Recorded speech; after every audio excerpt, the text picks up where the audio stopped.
आधी छत्रपती शिवाजी महाराज आणि नंतर भारतरत्न डॉक्टर बाबासाहेब आंबेडकर यांच्यावरती केलेल्या विधानानंतर राहुल सोलापूरकर आता चांगलेच अडचणीत आलेले पाहायला मिळत आहेत। आधी शिवसैनिक आता भीमसैनिक राहुल सोलापूरकर यांच्या विरोधात आक्रमक झालेले आहेत। खरं तर राहुल सोलापूरकर यांनी आपल्या विधानाबद्दल दोन्ही विधानाबद्दल माफी मागितली आहे, दिलगिरी व्यक्त केली आहे। त्यांच्या सोशल मीडियावरती माफी मागत त्यांनी व्हिडिओ देखील पोस्ट केला होता। पण त्यानंतर देखील भीमसैनिक आता आक्रमक झालेले आहेत। केवळ माफी मागून चालणार नाही तर राहुल सोलापूरकर यांनी डॉक्टर बाबासाहेब आंबेडकरांच्या पुतळ्यासमोर जाऊन नाक रगडून माफी मागावी आणि जे त्यांनी वक्तव्य केलेलं आहे छत्रपती शिवाजी महाराजांच्या विरोधात आणि डॉक्टर बाबासाहेब आंबेडकर यांच्या विरोधात तो देशद्रोहाचा गुन्हा आहे, त्यांच्यावरती अॅट्रॉसिटीचा गुन्हा दाखल करा। या सगळ्या मागणीसाठी आज कोथरूडमध्ये जे राहुल सोलापूरकर यांचं निवासस्थान आहे त्या बाहेर भीमसैनिकांनी आंदोलन आणि मोर्चा सुरू केलेला आहे। आरपीआय आठवले गट असेल, आरपीआय खरात गट असेल किंवा वंचित बहुजन आघाडी असेल, या तीनही पक्षाच्या भीम अनुयायांनी एकत्रित येत हे गेल्या 1 तासापासून आंदोलन जे आहे ते सुरू केलेलं आहे। अॅट्रॉसिटीचा गुन्हा दाखल करा या मागणीसाठी आंदोलन केलं होतं। आपल्यासोबत काही कार्यकर्ते आहेत, मला सांगा काय मागणी आहे? माफी मागितली आहे तरी देखील तुम्ही आज मोठ्या संख्येने आंदोलन करताय। माफी मागून फक्त चालणार नाही। छत्रपती शिवाजी महाराज व डॉक्टर बाबासाहेब आंबेडकर हे राष्ट्रपुरुष आहेत, त्याच्यावरती त्यामुळं राहुल सोलापूरकर देशद्रोहाचा गुन्हा दाखल झाला पाहिजे व राहुल सोलापूरकरने जे वक्तव्य केले त्याने तमाम आंबेडकर वाद्यांची भावना भडकली आहे, त्यामुळे अॅट्रॉसिटी अंतर्गत त्यावर गुन्हा दाखल झाला पाहिजे। पण अद्यापपर्यंत तो झालेला नाहीये। पोलीस हे त्याला वाचवायचं काम करताय का असा आम्हाला या ठिकाणी प्रश्न पडतोय, कारण की एवढा कालावधी उलटून देखील त्यावर कुठल्याही प्रकारची कारवाई केली जात नाही। उलट राहुल सोलापूरकराला पोलीस प्रोटेक्शन दिलं जातं। आमच्यासारख्या कार्यकर्त्याने लोकशाही मार्गाने निषेध नोंदवत असताना आम्हाला त्या ठिकाणी अडवलं जातं। आम्हाला सर्वांनी 168 प्रमाणे नोटीस या ठिकाणी बजावलेली आहे। त्याचा राहुल सोलापूरकरला एखाद्या कागद पोलिसांनी आम्हाला दाखवावा की त्याला कुठली नोटीस बजावली का काय केले। मला सांगा, काल जे आहे ते माफी मागितल्या तरी देखील आज सगळे वंचित असेल, आरपीआय आठवले गट असेल, आरपीआय खरात गट असेल, एकत्रित येत आंदोलन करता गेल्या अर्धा 1 तासापासून। नाही, आंदोलन एकत्रित वगैरे नाहीये। वंचित बहुजन आघाडी पुणे शहर हे आंदोलन करतेय, यामध्ये सगळ्या विंग्स आहेत आणि आमची पोलिसांना मागणी हीच आहे। कालपणापासून आदरणीय डीसीपी साहेब असतील, एसीपी साहेब असतील, सिनियर पीआय साहेब असतील, आम्हाला ज्या सूचना करतायत आंदोलन घेऊ नका, आम्ही कालपासून ही विनंती करतोय की अत्यंत संविधानिक मार्गाने आम्ही आंदोलन घेतोय आणि आम्ही सांगतोय की इंडियन पिनल कोड जो आधी होता त्याच्यामध्ये 153A सारखा हा सेक्शन होता तो दाखल करावा, 295 असेल, 504, 506 असेल आणि अॅट्रॉसिटीचे सेक्शन 31R आणि 31S हे एवढे सेक्शन जर लावले असते कालच तर आम्हाला आंदोलन करण्याची वेळ आलेली नसती। परंतु या ठिकाणी उलट परिस्थिती आहे। आता माझा संशय असा बळावत चाललेला आहे की या ठिकाणचे गृहमंत्री आदरणीय देवेंद्रजी फडणवीस साहेब, तुम्ही सांगताय का त्यांना हे अशा प्रकारचे स्टेटमेंट करायला? आणि आम्ही संविधानिक मार्गाने जेव्हा आंदोलनाचं पत्र देतो तेव्हा तुम्ही BNSSच्या 168 प्रमाणे आम्हाला नोटिसा देता। कुठे नेऊन ठेवलाय महाराष्ट्र माझा?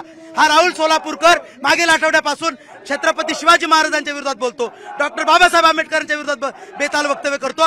वंचित बहुजन आघाडीच्या वतीने आम्ही मानसिक रुग्णालयाचा फॉर्म घेऊन आलेलो आहे। वंचित बहुजन आघाडी पुणे शहर त्या फॉर्मचं पालकत्व घेत आहे। संपूर्ण खर्च राहुल सोलापूरकरचा त्या ठिकाणी आम्ही करणार आहे, शासकीय मनोरुग्णालयामध्ये ऍडमिट करणार। पोलीस प्रशासनाला आणि गृहमंत्र्याला माझी विनंती आहे, जर आम्हाला पालकत्व देत नसाल तर तुम्ही दोघं पालकत्व घ्या, तरी त्याला शासकीय मनोरुग्णालयामध्ये ऍडमिट करा, त्याच्याशिवाय आंदोलन थांबणार नाही। किती वेळ आंदोलन करणार आहात आता? जोपर्यंत त्याच्यावरती हा गुन्हा दाखल होत नाही तोपर्यंत आरपीआय सचिन खरात गट या दारातच बसून राहणार आहे। कारण की संविधानिक रूपाने आम्ही जर आंदोलन करतो आहोत तर त्याचं पालन प्रशासनानेही करावं आणि जो विरोधात बोलतोय महामानवांच्या त्यांना तुम्ही संरक्षण देताय म्हणजे ही अत्यंत लाजिरवाणी गोष्ट आहे। आणि जे कार्यकर्ते समाजासाठी सगळे भांडतायत की महामानवांच्या अपमानाबद्दल भांडतायत, त्यांना जर नोटीस देत असतील सरकार तर हे अत्यंत क्लेशदायी आहे। वंचितच्या बांधवांना पुणे पोलिसांनी नोटिसा दिल्यात आंदोलन नका करू म्हणून। वंचितचे बांधव असू द्यात, आरपीआय खरात गटाचे असू द्यात किंवा आरपीआय आठवले गटाचे असू द्यात, आम्ही सर्व भीमानुयायी आहोत। त्यामुळे आमच्यापैकी कुणाला जरी अटक जरी केली तरी त्या अटकेला घाबरणारे आम्ही नाही आहेत। आम्ही आंबेडकरवादी आहोत। आम्ही इथं येताना आता आलोय ते आंबेडकरवादी म्हणून आलोय। आमचा सचिन खरात गट पूर्ण ताकदीनिशी या संघर्षामध्ये पहिल्या दिवसापासून उतरलाय, हे तुमच्याच माध्यमातून तुम्हीच सांगितलेलं आहे। सोलापूरकर हा बीजेपी RSSचा हस्तक आहे आणि त्यामुळे त्याला पाठीशी घातलं जातंय। महाराष्ट्र जो शांत आहे तो अशांत करण्याचं काम सोलापूर सारखे लोक करतात. अशा लोकांना पाठीशी घालून हे सरकार काय साधू इच्छित आहे? महापुरुषांचा अपमान जर होत असेल तर तो आम्ही सहन करणार नाही. छत्रपती शिवाजी महाराज आणि भारतरत्न डॉक्टर बाबासाहेब आंबेडकरांच्या साठी आम्ही इथं मरायला तयार आहोत. यांनी जाहीर माफी मागावी, त्यांच्या पायावर नतमस्तक होऊन माफी मागावी. नुसती माफी मागून सोशल मीडियावरती आम्ही गप्प बसणार नाही. आणि देवेंद्र फडणवीसनी तात्काळ त्याच्यावरती गुन्हा दाखल करून अटक केला पाहिजे. पोलिसांनी नोटिसा पण दिल्या अनेकांना. आणि हे पोलिसांनी नोटीस दिल्या ते चुकीचं केलेलं आहे. पहिला राहुल सोलापूरकरला अटक करा, अॅट्रॉसिटीचा अंतर्गत गुन्हा दाखल करा, देशद्रोही जेलमध्ये चढवा त्याला. काय मागणी काय? ॲडव्होकेट अरविंद तायडे शहराचे अध्यक्ष आमचे वंचित बहुजन आघाडीचे, त्यांच्या मार्गदर्शनाखाली आम्ही आंदोलन करतोय. आमचं म्हणणं एकच आहे, 2 मिनिटं फक्त कोथरूड पोलीस स्टेशनच्या सर्व कर्मचाऱ्यांनी बाजूला व्हावं. आम्ही त्यांच्या घरापाशी जाऊन व्यवस्थित आंदोलन करू. आम्ही कुठेही दगडफेक किंवा काही करणारे कार्यकर्ते नाहीये, परंतु त्याच्यासारख्या नालायकाला कुठेतरी उत्तर मिळणं गरजेचं आहे. किती वेळ आंदोलन मुख्य आंदोलन किती वेळ सुरू ठेवू? जोपर्यंत राहुल सोलापूरकर खाली येऊन शासकीय मनोरुग्णालयाचा फॉर्म भरत नाही आणि त्याचं पालकत्व एक तर वंचित बहुजन आघाडी घेईल किंवा पोलीस प्रशासनाने घ्यावं, त्याबद्दल हे तोपर्यंत थांबणार नाही. मी फक्त एक मुद्दा ऍड करतो या ठिकाणी. आदरणीय गृहमंत्री साहेब, परभणीचं प्रकरण घडल्यानंतर त्या धसासारख्या आमदाराला त्या ठिकाणी पाठवतात आणि पोलिसांवरचे गुन्हे मागे घ्या. हे देवेंद्र फडणवीस सरकारमधले आमदार सुद्धा सहआरोपी आहेत. तसे राहुल सोलापूरकर सोबत सुद्धा कोणी या ठिकाणचे बीजेपीचे आमदार सहआरोपी आहेत का, हा संशय आम्हाला या ठिकाणी येतोय. गेल्या अर्ध्या तासापासून या सगळ्या संघटनांनी आंदोलन जे आहे ते सुरू केलेलं आहे. गुन्हा दाखल करावा.